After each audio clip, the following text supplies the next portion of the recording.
One thing I'm really excited to learn from you was vaccine education. That's something I think I lack a lot in, and I'm just excited to learn what you know. Tell me about it. Absolutely. So I actually, and I need to be a little humble about this because I used to be just an ignorant and indoctrinated nurse, and I used to line up for every single vaccine that was recommended to me, not understanding that there were deficits within the clinical trials, such as, calling something a placebo, which in medicine we learn that a placebo is an inert substance that's not going to have any type of biological effect, but they are using other components that do have biological effects, such as very controversial aluminum adjuvants or even other vaccines, and then calling that a placebo. And then there's many vaccines that were only tested for just a couple of days.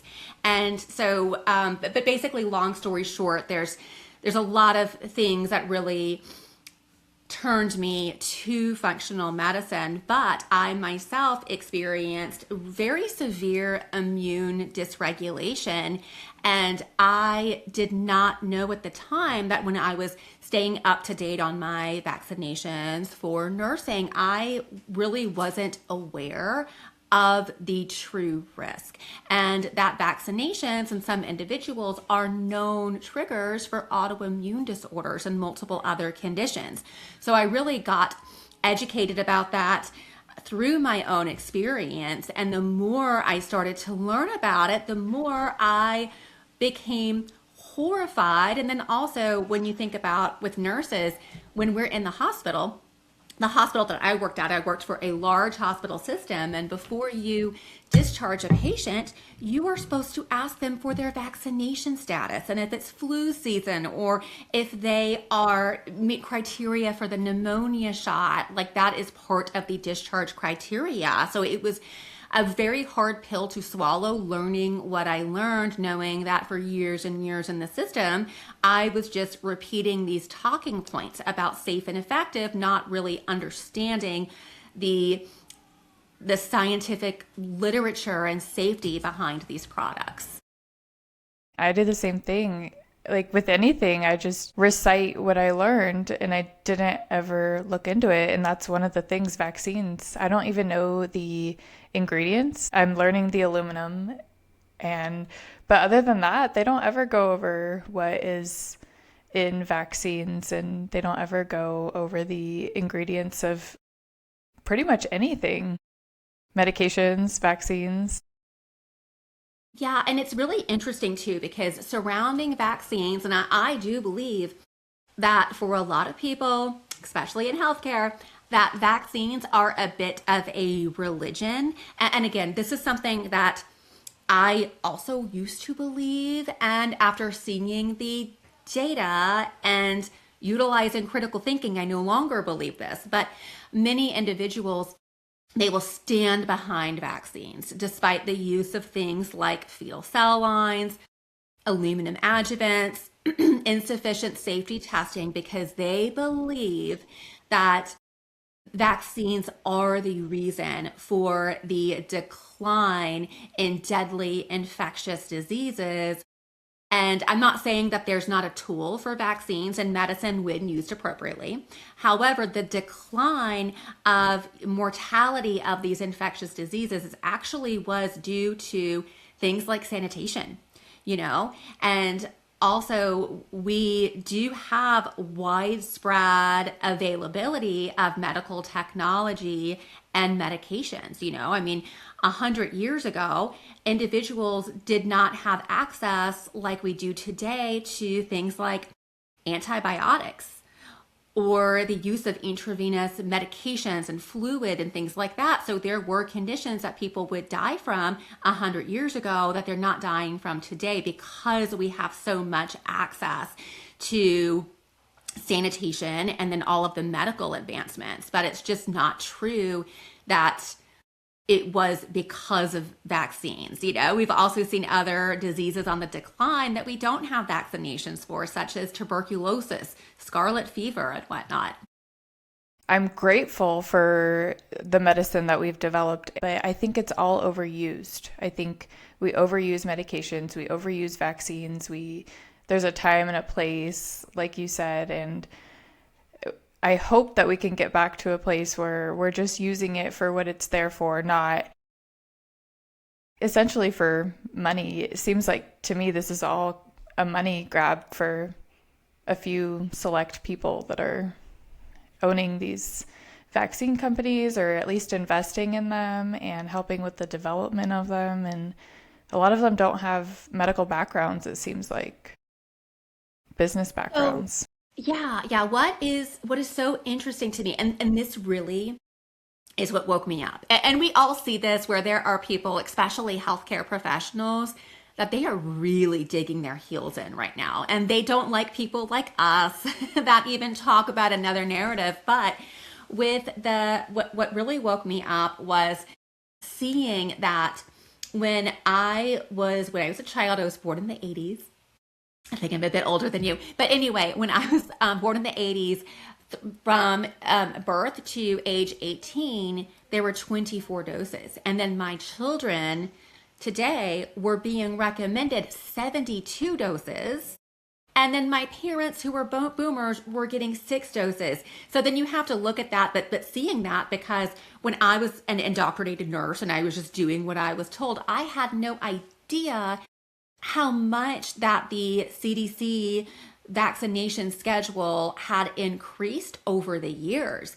And I will say one thing I'm very thankful for, and I kind of feel like, did hell freeze over and something finally happened? But we do know that just recently, in the past couple of weeks, the CDC vaccination schedule has been significantly revised. So we have a schedule that I will say is far more reasonable, with around 30 doses versus what was recommended just a month ago, 72. And it's really interesting that the medical community, they just repeat the same thing over and over: safe and effective, safe and effective. But are we just not considering the risks of hyper vaccination?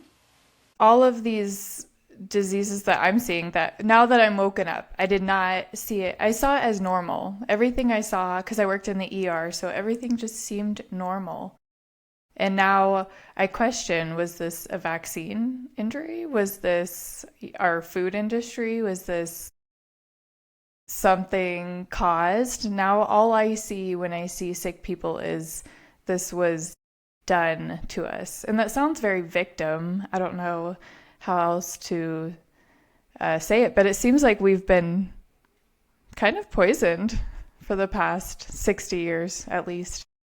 Well, and the thing is, since ancient times, we know that there has been disease and illness. And again, before we had medical technology, we did have people dying more of infectious diseases.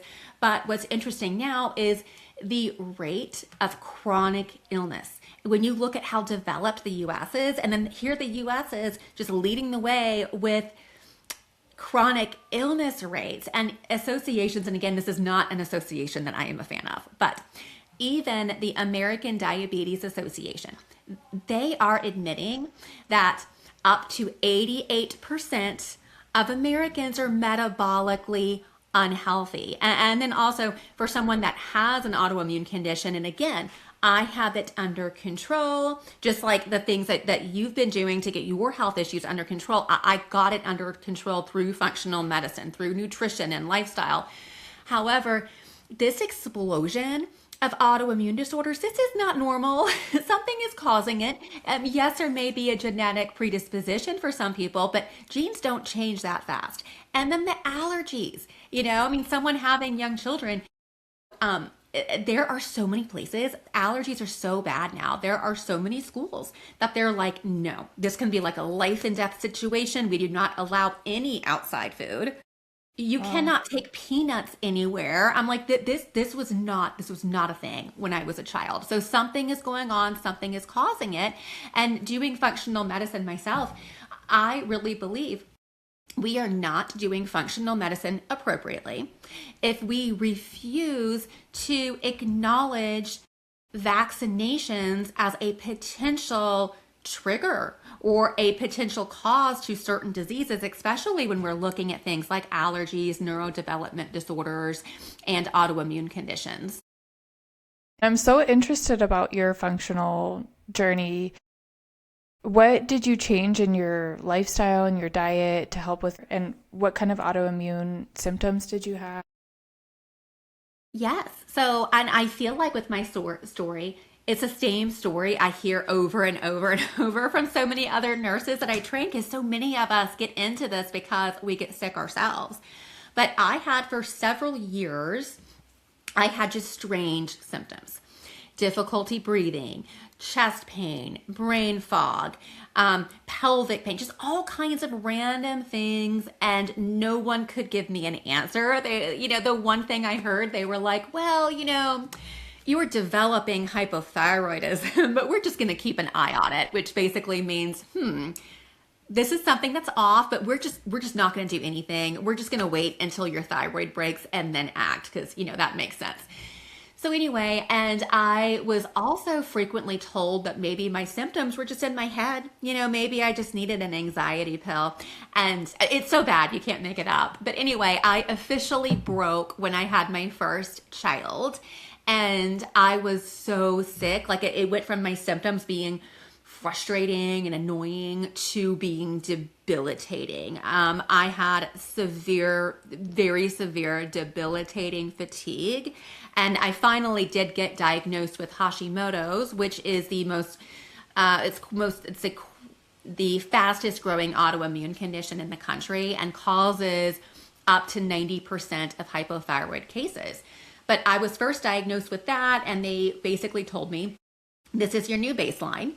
Knowing that I was diagnosed with an autoimmune condition, I then asked the common sense question, because as a nurse, I knew that an autoimmune condition was inflammatory in nature. And I said to my doctor, should I consider an anti-inflammatory diet? And I got like a deer in the headlights look. So right then I knew this is not for me. I need to be exploring other options. And so then I went to functional medicine,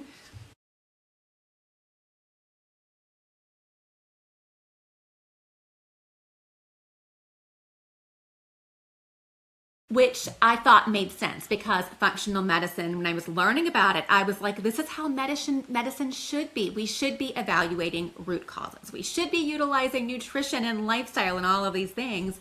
And unfortunately, what I discovered in functional medicine was a lot of what I like to call greenwashing. Instead of, you're sick, here's a drug, it was, oh, you have all of these issues, oh, you need $2,000 of functional medicine testing, oh, and here is $1,000 of supplements that we just happen to sell that you need to take every month. It was ridiculous. And I went around so sick trying to find help. It took me 3 years to find a good functional medicine professional that actually helped me and actually was genuinely interested in root causes and was not just trying to sell me stuff. And he actually ended up diagnosing me with chronic Lyme disease. It was after getting that diagnosis, which again, chronic Lyme is not something that is currently recognized.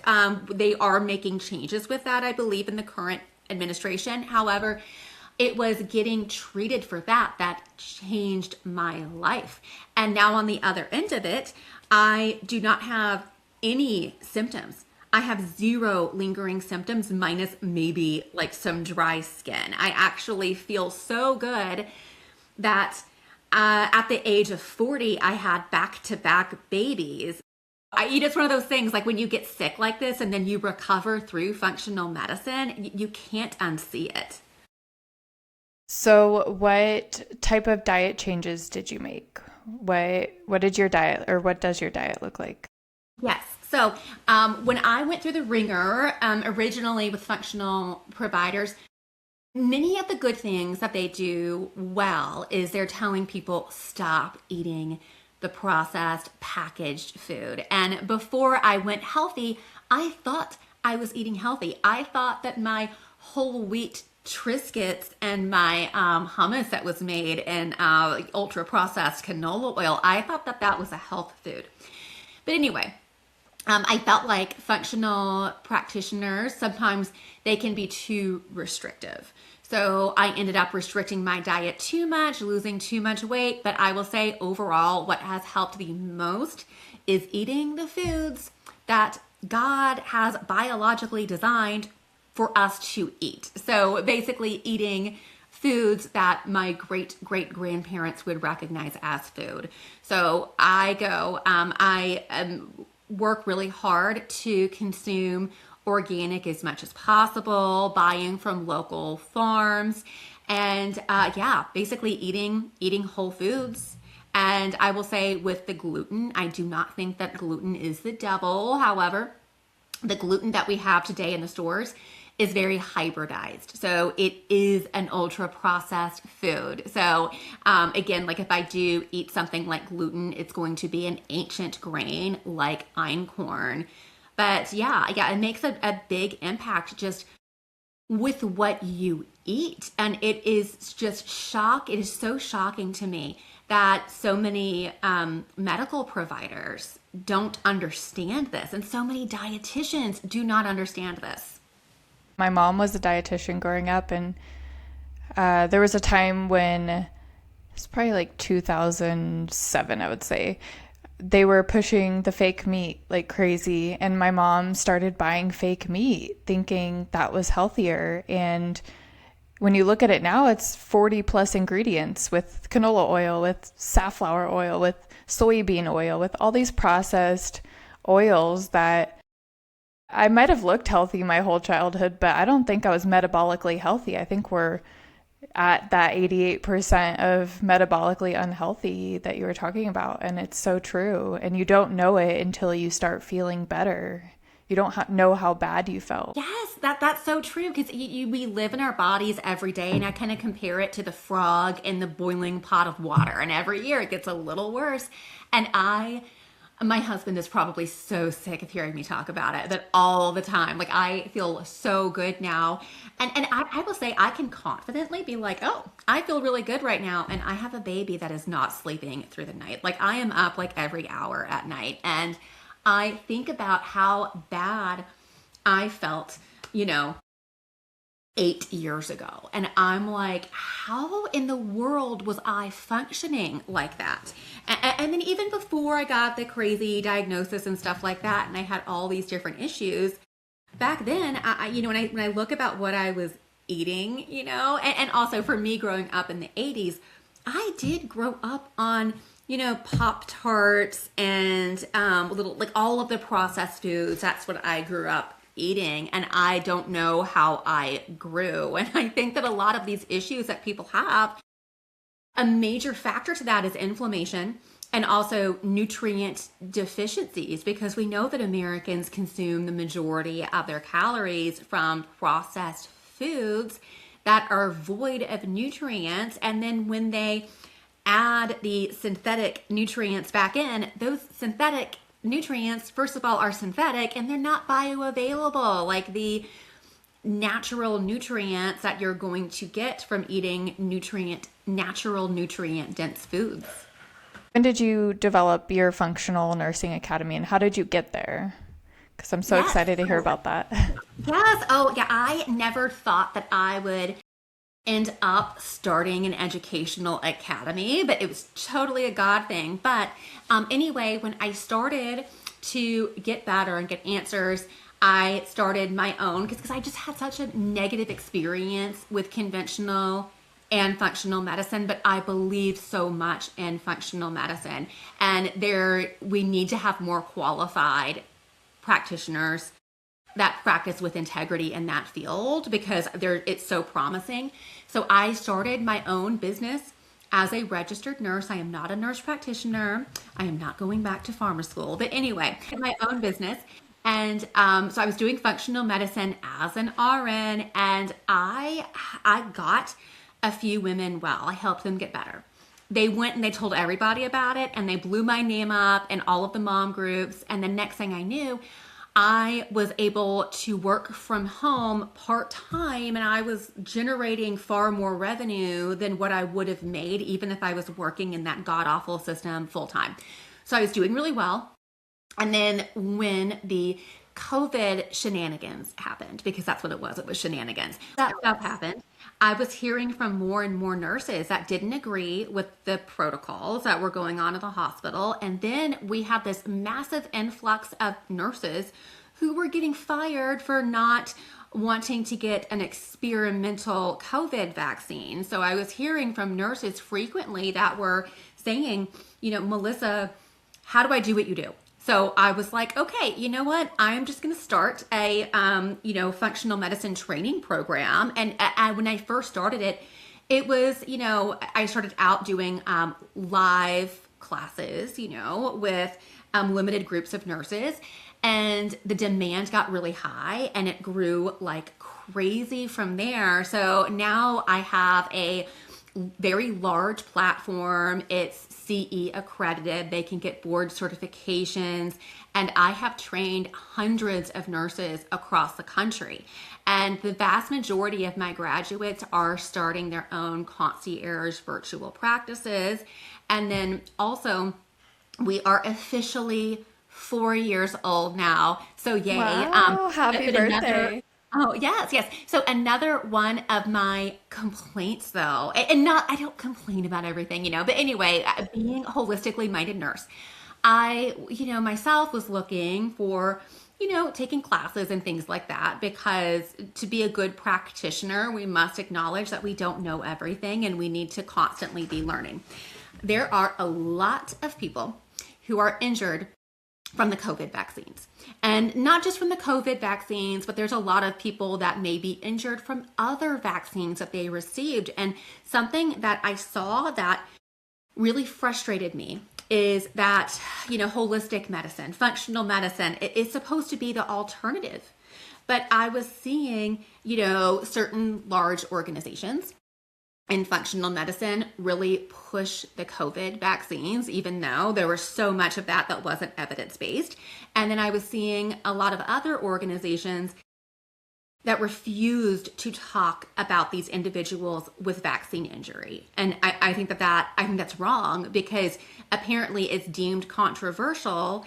And the thing is, if we know mainstream is not acknowledging these people and they're gaslighting these people, and then these people are also being gaslit in functional medicine, it's not okay. So I wanted to be unique in that area where that's something that we acknowledge. I teach about it. And then also for one of the extra things I do that I'm so happy I'm able to do is, there are so many people who were so severely injured from COVID vaccines that they're not able to work anymore. And because the mainstream community, the mainstream medical model doesn't acknowledge this as a thing, proper treatment is not covered by insurance. So there are a lot of people who are now disabled, cannot work, and they can't afford to go outside of the system to get treatment. So that is something else we do through both of my educational academies, Functional Nurse Academy and Christian Functional Medicine Academy, where I actually tithe 10% of each enrollment to humanitarian outreach. And part of that is funding individuals who were injured by COVID vaccines, helping with those medical funds, which we do through a really wonderful organization called React 19. You get people telling you what their injuries are? Do you see a common injury with the COVID-19 vaccine? Is it heart inflammation, or are you seeing a commonality? Yeah. So, in my practice, I currently I still see, I'm not seeing new clients right now. I'm seeing clients that have already been established just because I'm so crazy busy. But one thing that I thought was really interesting. So when the vaccines were rolled out back in 2021, and again, with functional medicine programs, I was seeing about 30 full-time clients per year. And then I had clients I'd worked with before that were seeing me on an as-needed basis. Out of 30 of those full-time clients, I had 2 of them that around the same time that they received the COVID vaccine, they had to be hospitalized for appendicitis, had to have an appendectomy, and then I had another one of those clients that she did not know that appendicitis is a potential adverse outcome of the COVID vaccine. Because, of course, the healthcare community doesn't want to talk about it, and they are refusing to provide proper informed consent. So she didn't know that was related. She goes on to get more boosters and then ends up hospitalized with elevated liver enzymes and chest pain. And then she ended up getting better, but they were like, oh, we don't know what caused that. And then I see her as a client. And of course, whenever people are having mystery issues like this, I want to look at their medications.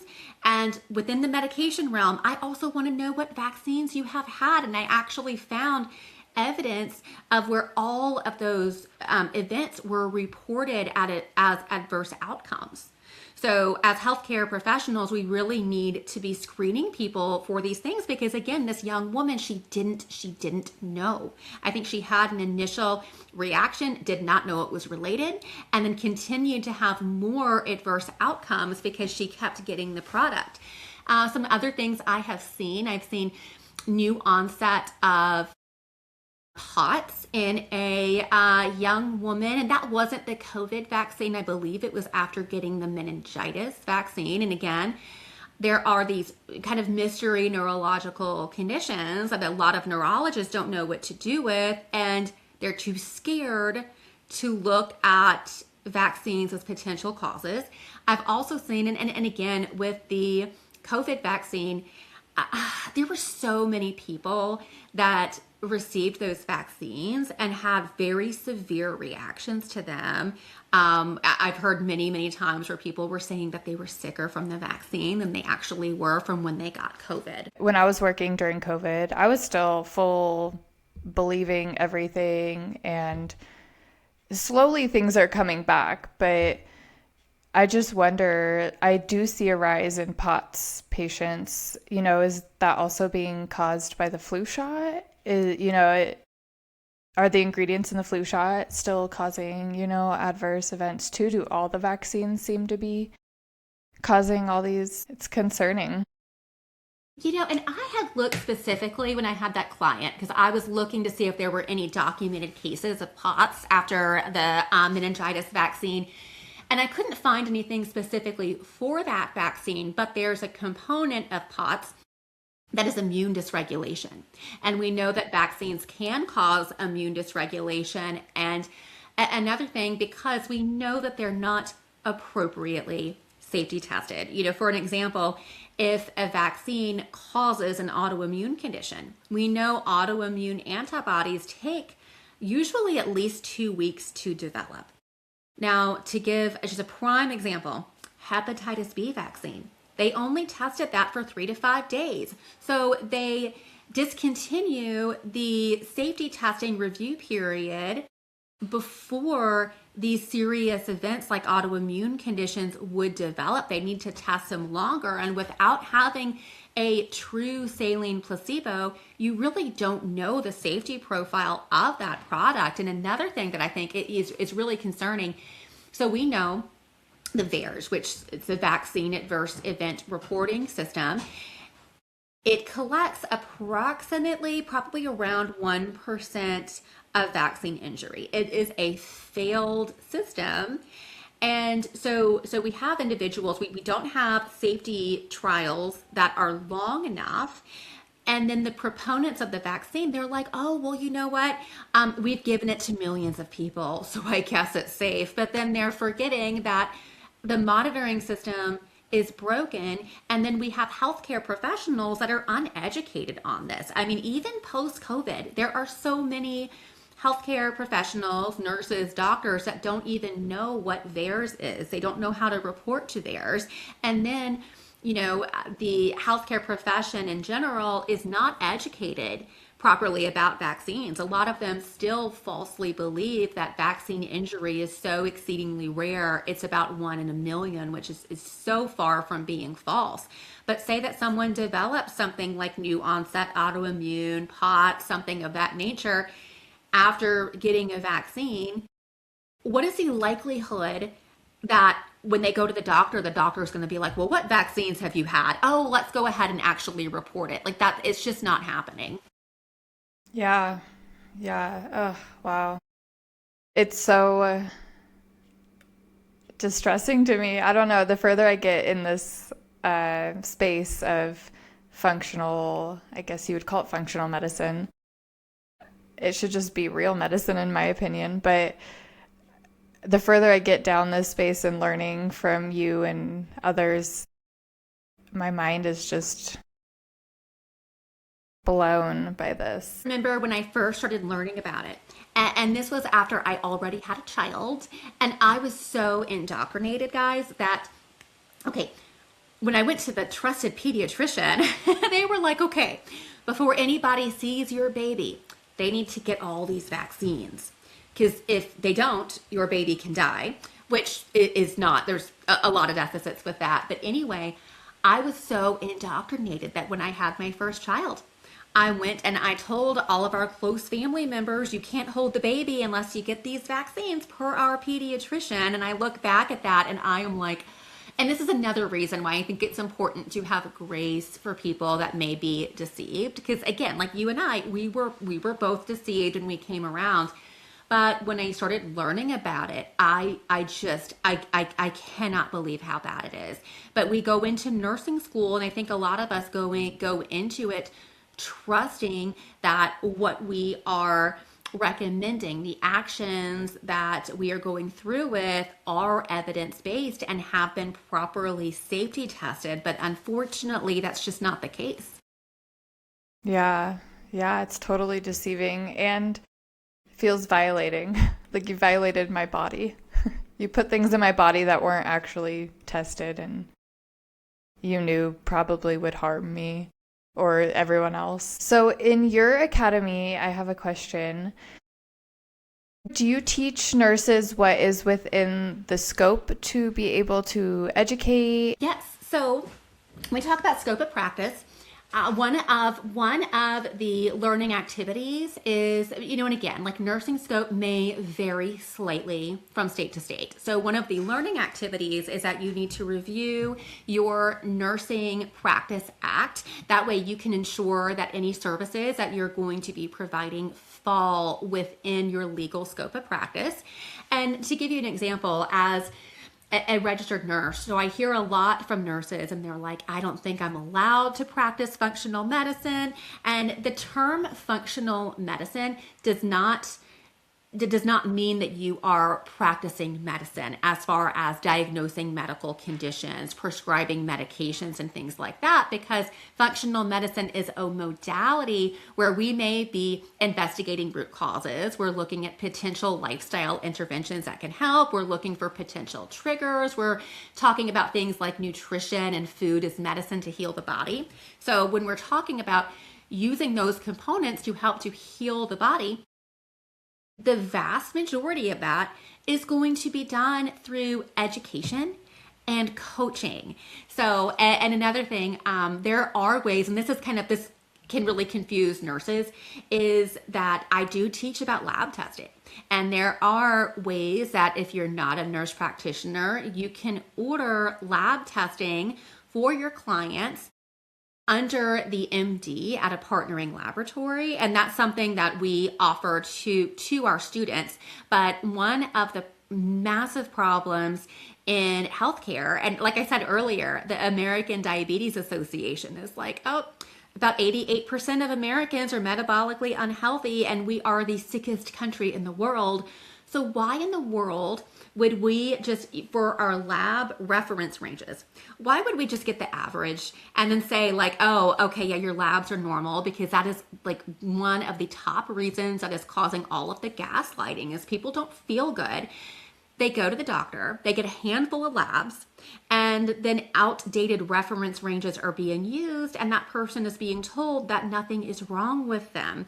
And as functional nurses, we can step outside of that system because we're not using insurance. There's ways that you can access these lab tests via direct pay that are actually very affordable. And we can look at micronutrients, inflammatory markers, a full thyroid panel. And another thing that I like to teach is for nurses that do not have access to a prescription pad. And again, most people seeking functional medicine, they don't want to go down the pharma rabbit trail of all of these medications. They're seeking functional medicine because they want to utilize natural interventions to heal. So most of these people don't want medications. But in some cases, for an example, the number one reason why I am reaching out to someone's primary care provider is because someone maybe does need some thyroid hormone replacement, or maybe they are on thyroid medication, but they're mismanaged on it and they're not on enough of it. So I do teach nurses, I'm like, in those situations, this is how you can write a letter to their primary care provider requesting an adjustment on their, medication and whatnot. And these are all things that nurses do in the inpatient setting. I mean, nurses all the time are looking at labs in the inpatient setting and then making recommendations to physicians. Yeah, yeah, absolutely. That's so awesome. I love what you did because I've had many nurses reach out to me. What are you doing now? I want out of the system. I want to actually help people. And that's so amazing that you were able to take what you went through and develop a whole course on it to help other people. Yes. Well, and I really, when I first started my business, so my priority, of course, first priority is God and then, family, kids. But I just wanted to work part-time. I did not want to leave my babies all day long to go to the stupid hospital. I wanted to work from home. So I really just wanted to replace my part-time income. And I did not expect for it to explode this way. But I mean, really, nurses, I think that we are probably the most fed up profession, especially in healthcare. And I feel like more nurses are awake to what is going on than any other healthcare profession right now. And also, I mean, we have the experience and the skills to be able to help people on the outpatient basis. So I mean, we're so well suited for this, and nurses really have a heart for it. And again, with natural medicine, I mean, I think that just like with any specialty, people can get too extreme. Okay. So I Yeah. feel like with nurses, we've seen both sides of it. Okay. I mean, like, I would never tell someone who was having a COPD exasperation or someone with pneumonia to not get medical treatment because, big pharma is corrupt, right? So like, we have to understand risk versus benefit analysis, and nurses understand that. Like, we know when the medical system is appropriate. We know it's not all evil. We understand that we really need to integrate modalities to get better outcomes. So I do have one question back to the vaccines. Um, when you say fetal cell lines, can you break that down for the audience, what you Yes, mean and yes. how you found So that? when we say a fetal cell line, that does not mean actual fetal cell tissue. A fetal cell line is basically the DNA, like remnants of DNA of an aborted fetus. On the other side of it, people will say, well, we need to do this to help the masses. And people will also say, oh, well, the fetal cell lines that we're using, it's from an aborted fetus back in 1960s. It's not really relevant. That is not correct. So they actually, when they will develop a fetal cell line, I believe the last one that was developed, I think was about probably 10 years ago. So it's still something that is ongoing. When they develop a fetal cell line, they have to go through a process to make sure that they get the most appropriate cell line. So in some cases, there was one study that was published. Dr. Stanley Plotkin was one of the authors. In this study, they went through, I believe, 74 to 76 fetuses to develop this cell line. And something that is so disgusting about this is some of these fetuses are, I would say, up to around 16 weeks or so. So that is essentially a fully developed organ systems. We know that with fetuses, receptors come online around, I believe it's 8 weeks. What is happening is when that fetus is still alive, okay, they put it on the table. They essentially are dissecting these tissues from a live fetus without any anesthetic. Because for this process to function properly, the tissues need to be fresh. And I cannot imagine doing this to a rat. And for me, one thing that is so appalling, and I know not everyone believes this, but I am extremely Christian, okay? So I 100% believe that, humans are made in the image of God. And I think that that is so detestable to do that to a human under the guise of biomedical research. But anyway, so there are these fetal cell lines that they're not in all vaccines, but they're in many vaccines. For an example, the chickenpox vaccine, it's called the varicella vaccine. When we talk about, so the antigen is varicella, that's the chickenpox.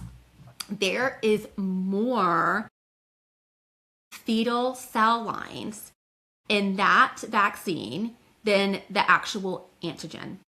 That's how much fetal cell line are in some of these vaccines, and parents are not being told this, and I am still horrified by this because I have this gut feeling. Even when I was super pro-vaccine and ignorant, I had a really profound gut feeling that I didn't want my son to have the chickenpox vaccine. Our pediatrician pressured me into it. I later learned that he was injected with a fetal cell line, and I can't get that out of him, Okay, I feel like my blood pressure went up a little bit. Oh no. But yeah, they're extremely controversial. And I just, when we think about it, should we be benefiting on the remains of someone else? Yeah. Yeah. And I was curious if you vaccinated your children. I was gonna say, is one more vaccinated than the other? Do you notice any differences so far? I know you have a newborn, so. Yeah, my immediate response would be hell no over my That's what I dad's expected. So anyway, so when my son, so he is almost 9, and we did, because we just didn't know, so he was on schedule until he was 18 months. And what horrifies me about that, I learned about this when he was about a year and a half old. He already had 24 doses. In 18 months, had 24 doses. I'm like, that is the number of doses I had from 0 to 18. Now, my back-to-back babies, there's just that again over my dead body. And I do understand that some of the diseases that we are vaccinating against, you need to take into account the risk of that disease. You need to take into account the risk of the disease that you're vaccinating them against and the risk of the vaccine. For my research, from my experience, I know that, for an example, if a child does get an infectious disease, such as measles, there's things that you can do to support the body through those infections. There are so many of these infections that we have access to things like medical treatment for those infections. And again, for some of these infections, one example, hepatitis B, which is a horrible disease, can lead to liver failure. It's very serious. But they were universally vaccinating every child in the U.S. per well, it was the recommended on the schedule per CDC, but there's no reason to do that unless the mother is hepatitis B positive, which we screen all mothers, or that infant is in a high-risk environment. So again, you have to look at not only the risk of the infection, but is that individual at risk for even getting that infection? And then you need to look at the vaccine. For an example, hepatitis B vaccine only tested for 3 to 5 days, did not have a placebo. And also we know that per the post-marketing surveillance, that there are cases of autoimmune conditions, neurological conditions, autoimmune conditions, even such as things like diabetes type 1. So there's a whole host of, diseases that could be caused from that vaccine that could shorten the lifespan. And the thing is, we cannot properly evaluate the risk of that vaccine without a placebo and without proper safety testing. Yeah. And I remember during COVID, a lot of children started developing type 1 diabetes, like a lot, coming in super sick. And so it makes sense. It was before I was awake. And as I'm learning, there's lots of ingredients in there that. Well, so with the COVID vaccine, and again, whenever I provide any education to clients I'm working with, so I have my own opinion about things.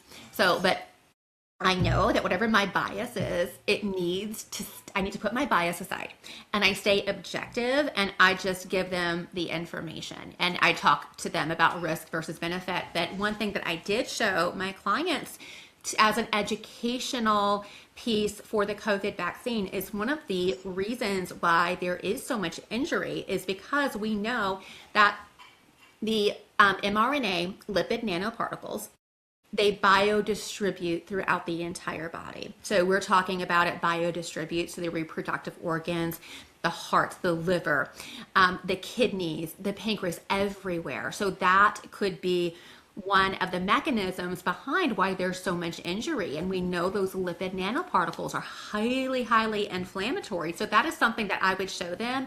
And that pharmacokinetic study was actually that was actually Pfizer's own pharmacokinetic study. So usually when I educate about this, I will use the data from the manufacturer, or I will use data from FDA and CDC, because a lot of times that educational data, it's right there. It's available to the public, but a lot of times the public doesn't know where to go to find that data. And another thing, which was very, very deceptive. So when those vaccines were first rolled out, there was a lot of false information from public health agencies, pharmaceutical companies, media, and whatnot. And they were saying that when you receive a COVID vaccine, that basically the mRNA lipid nanoparticles stays in the deltoid muscle.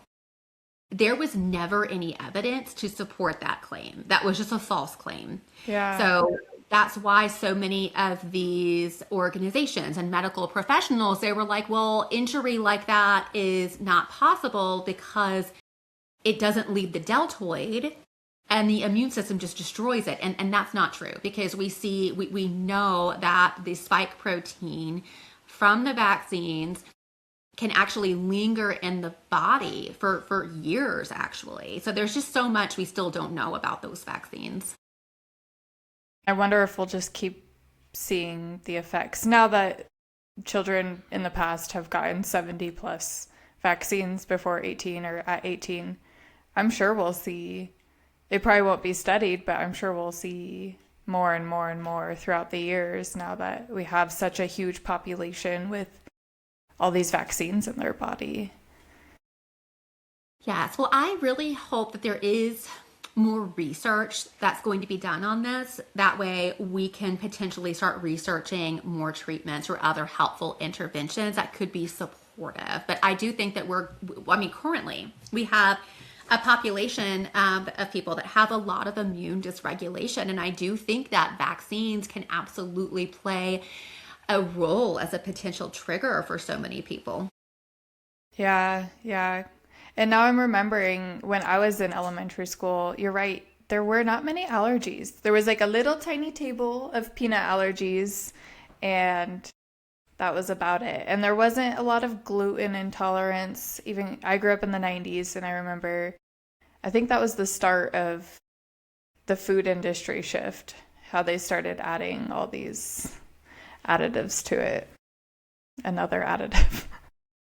Yes, all of the mystery ingredients. But yeah, the food is really different today from how we were growing up. And that's another reason why when we talk about things like vaccines, it's hard to pinpoint one thing because there have been so many things that have changed over the years. But this sudden increase in all of these chronic disorders, something is causing it. I always thought it was just the most asinine thing just to not even investigate why, and to only look for, okay, what pharmaceutical can help you. I do have a question for you before we wrap up. I have a huge audience of people who are just done with the medical system. And as people who have gone through it, especially as nurses, what is some advice that you would give someone who may be struggling with chronic health problems, or maybe a nurse that doesn't is disillusioned by the system? What would be your advice? Yes, for those that have chronic health issues, there absolutely is hope out there. And again, like I don't want anyone to feel like they have to go and spend a fortune just to get well. So I always like to tell people of just things you can do for at low cost or for free. Going out, getting sunshine, spending time out in nature, really working to de-stress. So many people are walking around with very upregulated nervous systems. The body cannot heal when you're in chronic fight or flight. So even if you are home with kids all day, like I am, being intentional about stopping and taking some deep breaths, focusing on gratitude. If you are religious, if you have a relationship with God, I think that is the most important thing, is having a connection with your creator, spending time in prayer. What we put into our bodies is absolutely important. If you are, this can be really overwhelming for people, because I think a lot of people are like, well, food is already so expensive. And then people get really overwhelmed when they start thinking about having to purchase organic. So if you're in that boat, a resource I would give you is the EWG, Environmental Working Group. They actually have tested the pesticide residue on produce, and they have something called the Clean 15 and Dirty Dozen. So there are, fruits and vegetables that you can absolutely purchase conventional, that are not GMO, that don't have many pesticides on them. And that's something that is less overwhelming for people. For nurses, you are not married to that god awful system. And nurses, we have skills, okay? There's so much that we can do to help individuals in the outpatient model. And the demand is high, especially right now. People, their trust in the healthcare system is so broken. Like, I just don't know if it is going to recover, where people are going to be trusting mainstream medicine again. So there is a very high demand of people right now. There's a lot of people, they don't want to end up getting sick and being in the hospital system. They don't want to end up having to go on a medication just to have to go on another med and then go on the pharma wheel, So there's a lot of individuals that really are interested in root causes, lifestyle, nutrition. And so I really want to just offer that assurance to you guys that if you want to step outside of the conventional system and you want to be self-employed, you absolutely can. There is so much our scope of practice allows us to do in the field of functional medicine. And when you kind of do like a bird's eye view, like kind of zoom out and look at things, helping someone to potential chronic illness, that is going to improve their health outcome.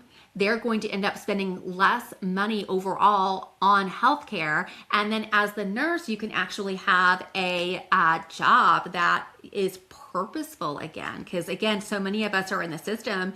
I mean, I remember I felt like I was just a Pez dispenser for medications. Like, it is so saddening what the system has become. So there is absolutely hope. Thank you so much for sharing that. I'm so glad we connected, and I got to hear more about you and what you're doing, and you're really helping others. Thank you so much for creating this academy, both academies. Yes, thank you for having me. And if anyone is interested in enrolling, so the Nursing Academy is functionalnurseacademy.com. And then I did create a sister school so I can train all other healthcare professionals and certified health and wellness coaches. And that one is Christian Functional Medicine Academy, christianfma.com. And I'll include all of this in the caption. And If you guys enjoyed this episode, please share this with a friend, and I'll see you guys next time.